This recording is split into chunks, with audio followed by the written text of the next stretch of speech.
pèse de hanche, quel côté? À droite. À droite. La durée? Voici un chiffre qui fait froid dans le dos. 4000 personnes meurent chaque année en Belgique des suites d'une erreur médicale. Cela représente plus de 10 décès par jour. Alors, certains médecins ont décidé de réagir. Ils font appel à des pilotes d'avion pour s'inspirer de leur méthode de préparation avant intervention, notamment la checklist. Un reportage étonnant, signé Valentin Boigelot.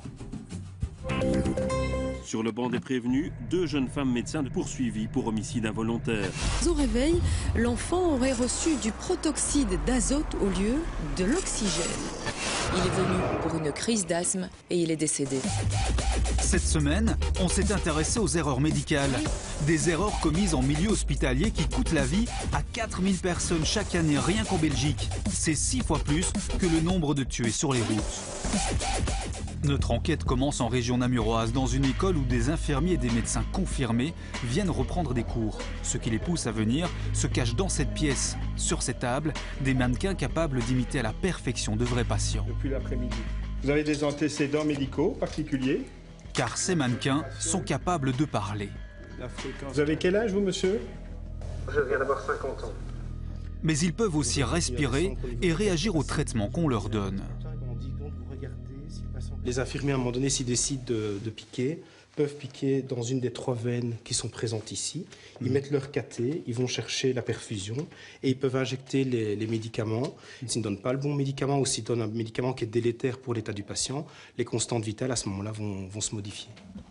Aujourd'hui, un mannequin va simuler une crise cardiaque, une situation avec un risque important de mort imminente. Cette femme, la responsable du centre, va jouer l'épouse du patient. L'équipe médicale sera composée d'un médecin et de 2 infirmiers.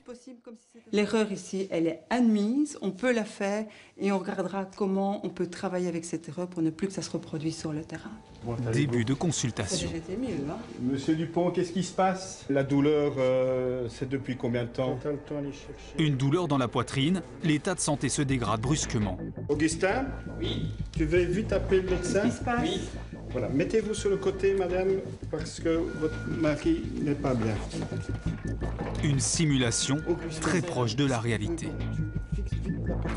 Ça va pour le massage? On a plus de pouls? Tu reprends. Non, il n'y avait pas de Il n'y a plus de pouls. Ah bah donc on est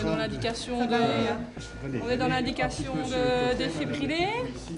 Garder son sang-froid, gérer au mieux la présence de l'épouse et surtout apporter le traitement adéquat sans jamais cesser le massage cardiaque. 54 ans. On va devoir préparer, tu fais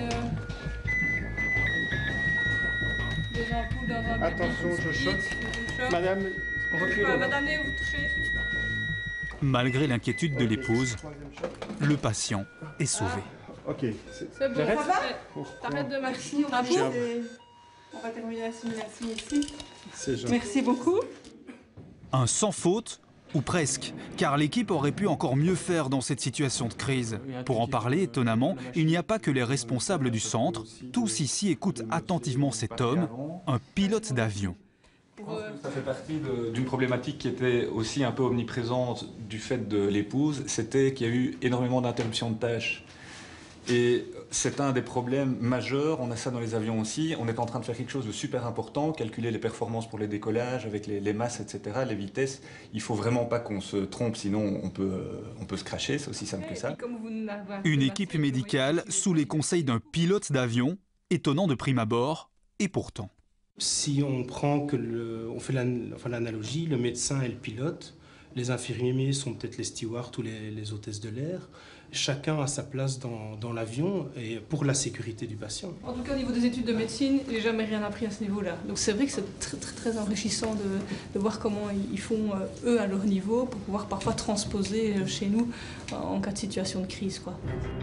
Et l'implication des pilotes d'avion ne s'arrête pas là. Le lendemain, nous avons rendez-vous à l'aéroport de Zaventem. Dans ce bâtiment, une entreprise propose aux médecins des formations sur simulateur de vol. À l'entrée, notre pilote d'avion nous attend. Je vais vous amener dans le bâtiment, on va visiter ça ensemble, donc il y a quelques consignes de sécurité à respecter. Ouais. Guillaume Tiercio a travaillé pour TNT, Ryanair, puis Air France. Petite visite de ses bureaux. Donc là, on rentre dans le cœur du bâtiment de CAE. Ici, on a le premier simulateur. Il y en a 6 comme celui-ci qui représentent des types d'avions différents dans le bâtiment. Une technologie de pointe, une machine ultra perfectionnée, à 20 millions d'euros. Et ce sont des médecins qui pilotent ces machines. Comme en salle d'opération ici, la moindre erreur peut être fatale. Sur le pont, nous rencontrons le docteur Luc Michel. Il parcourt le monde pour sensibiliser les médecins. Rien qu'aux États-Unis, chaque année, 98 000 personnes meurent dans les hôpitaux suite à des erreurs médicales. Alors 98 000 décès, ça correspond au crash de 3 Jumbo Jet 747 toutes les semaines. Alors si votre question est, est-ce que l'industrie des soins de santé, parce que c'est une industrie, est capable d'apprendre quelque chose de l'industrie aéronautique, évidemment que la réponse est oui. Alors pour lutter contre ce fléau, des médecins, des infirmiers ou encore des anesthésistes viennent prendre des cours de pilotage. D'accord. Bienvenue à bord du vol qu'on va faire tout à l'heure, d'ici 2 heures. Ce qu'ils viennent apprendre ici, c'est avant tout l'utilisation d'une checklist. Dans l'aviation, c'est la liste de ce qu'il faut vérifier avant toute intervention, du décollage à l'atterrissage. Du cockpit, c'est à ça que ça va ressembler tout à l'heure. On va donc vous parler de la checklist de l'avion. Comment est-ce qu'elle est construite et comment est-ce qu'on va devoir l'utiliser ensemble. Donc on le suit avec son pouce, comme ça, et c'est effectivement briefing terminé, frein 3000, flaps 18. Si vous ne le faites pas, tôt ou tard, quelqu'un va louper un item. Et malheureusement, la vie fait que cet item-là sera justement essentiel ce jour-là. Une checklist qui pourrait s'adapter au milieu hospitalier pour là aussi sauver des vies.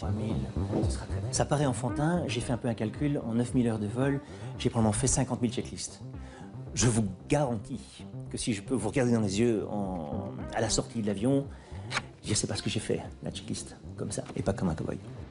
Après les cours théoriques, la pratique, dans cet univers très éloigné du monde médical, où les médecins trouvent peu à peu leur marque. 3000. Allumage. On avait oublié. On. Contrôle. Alors, on va vérifier, voilà, ensemble, tu vois. On va à fond, on pousse. Voilà. Des chirurgiens jusqu'au personnel infirmier, ils sont de plus en plus nombreux à devenir apprentis pilotes. On a des vies entre nos mains, on a plein de petites choses à vérifier, c'est des petites choses mais qui peuvent changer beaucoup.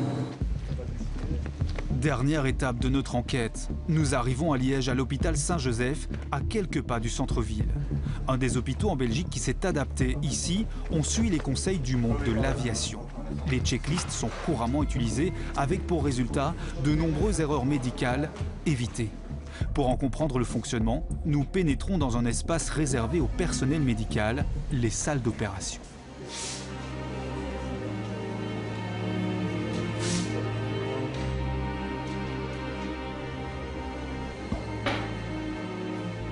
Dans cet hôpital, les équipes se réfèrent à une checklist. Elle apparaît sur les murs des blocs opératoires, adaptés du monde de l'aviation au milieu hospitalier. Les médecins s'y réfèrent avant chaque intervention. Intervention, reprise de prothèse de hanche. Quel côté? À droite. À droite. La durée? Environ 3 heures. 3 heures. Type d'anesthésie générale? On endort le patient après ça. Et puis on refait encore une nouvelle vérification avant d'inciser, avant de commencer à proprement parler l'intervention. Mais voilà, cette checklist, certains médecins refusent catégoriquement d'y avoir recours. Et au niveau des réticences qu'il y avait, il y en a qui... Il y a toujours des réticences. Mais il y en a qui arrivent quand même à la faire alors qu'avant ils ne voulaient pas ou... Ça c'est un peu compliqué. Ils sont toujours, ceux qui sont réticents, ils sont toujours, je crois. Des réticences, nous avons voulu en savoir plus, mais seuls les médecins qui utilisent les checklists ont accepté de répondre à nos questions.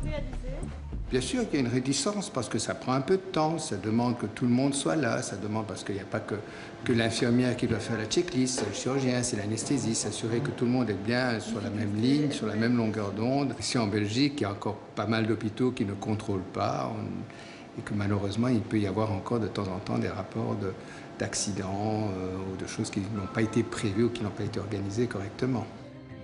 Lutter contre les erreurs médicales pour ces médecins, c'est avant tout lutter contre les mauvaises habitudes.